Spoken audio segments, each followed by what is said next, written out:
But I also want to ask you about another development we're seeing. It appears that Sussan Ley's new shadow cabinet is not exactly empowering Conservative women, or be all but erasing Conservative women. The former shadow minister for women isn't a huge fan of Conservative women, it seems. Where is Jacinta Price? Where is Sarah Henderson? Yeah, look, sadly, this will be a factional stitch-up, who gets what with the shadows, Rita. And as for the coalition at the moment, I think that's an ongoing saga. I don't think we've seen the end of it yet. I think they've certainly united, but I think there'll be question marks over Littleproud's leadership and how he handled it. So I don't think the saga's entirely over yet. And it's disgraceful if Sussan Ley does not put in some outstanding Conservative women. It'll be incredibly disappointing, but as I said before, this will be a factional handout. Well, they're often the most effective performers. They're the most popular. So if they're sidelined, you've really got to wonder what the strategy is there.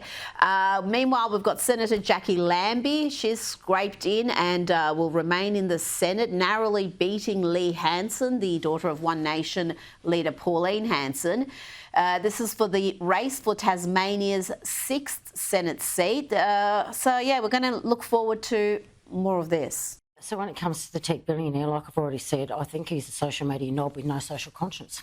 He has absolutely no social conscience. Someone like that should be in jail and the key be thrown away. That bloke should not have a right to be out there on his own ideology platform and creating hatred. Oh, Tina, that's just the good senator calling for the world's richest man, Elon Musk, to be jailed for providing a free speech platform. The race went down to the wire, Tina. I thought Jackie was supposed to be wildly popular in Tasmania. Obviously not. No, look, her vote has dropped considerably, and it's a bit of a shame that Lee Hanson didn't get in. I think she would have made a great contribution, and I hope she sticks around because she came so very close. But yes, we've still got to listen to Jackie Lambi's wise words for another 6 years, unfortunately. Well, I tell you, she provides a lot of content for this program. Some of her diatribes are legendary. Now let's go to Victoria, and the Treasurer here, Jocelyn Symes, has been labelled tone deaf after she asked a room full of the state's biggest residential, industrial and commercial property developers what their favourite property tax is. She posed the question at the Post-Budget Property Council of Australia breakfast on Tuesday, asking that room, what is your favourite tax, Prue? I'm lost for words. I mean, really? This is in a state where property taxes are absolutely crippling so many, not just those within the industry, but just mum and dad investors who are being forced to sell up. And she's asking people, well, what's your favourite one? I mean, she's totally tone deaf and clueless and delusional and has a huge ego, clearly.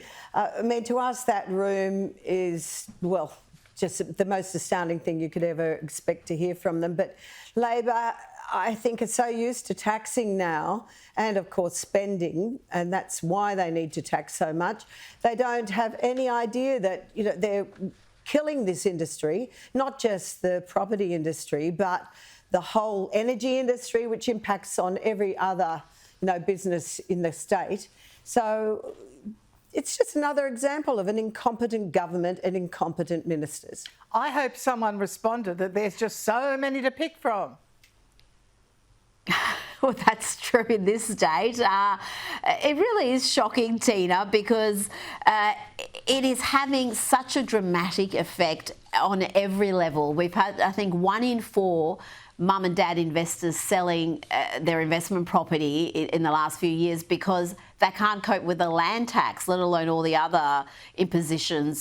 So for her to be wondering what the favourite one is rather amusing, if not tragic. Let's stay in Victoria, and Santos CEO Kevin Gallagher has compared the state to North Korea and warned that the Victoria's approach to energy policy is indicative of why major projects are going offshore.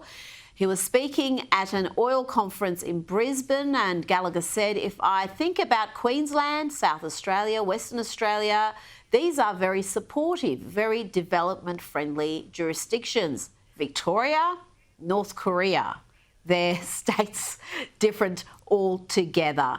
Wow. Prue, that is an indictment, but you can understand why there is mounting frustration within the resources sector over the Allen government's hard left stance on fossil fuels. Well, it's a reality that business, like particularly Santos, has been waiting, not just in Victoria, but the Narrabri project has been waiting several years in New South Wales. She's banned new gas in businesses and residences from 2014, I think it was. And so why is anybody really surprised that this is happening and that business is withdrawing? It's great that business is finally coming out and caning these governments and calling them to account. Can I just say, Prue, I've spent a little bit of time with Kevin Gallagher. He is a remarkable man, incredibly brave. He doesn't suffer any of this woke nonsense. He comes out and says it like it is. It's a remarkable man for the industry, and I'm pleased he's yet again has spoken out.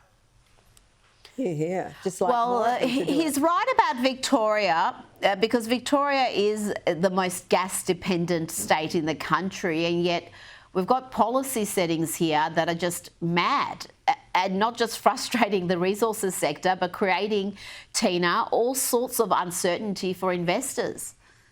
Yeah, look, I'll be very surprised if she is still around next election. I think the opposition is starting to make a little bit of noise in Victoria, and they've really got to scream loudly on these policies involving gas and resources. It's crazy. So hopefully, the damage she's done to Victoria, alongside what the previous Premier did, she'll be gone.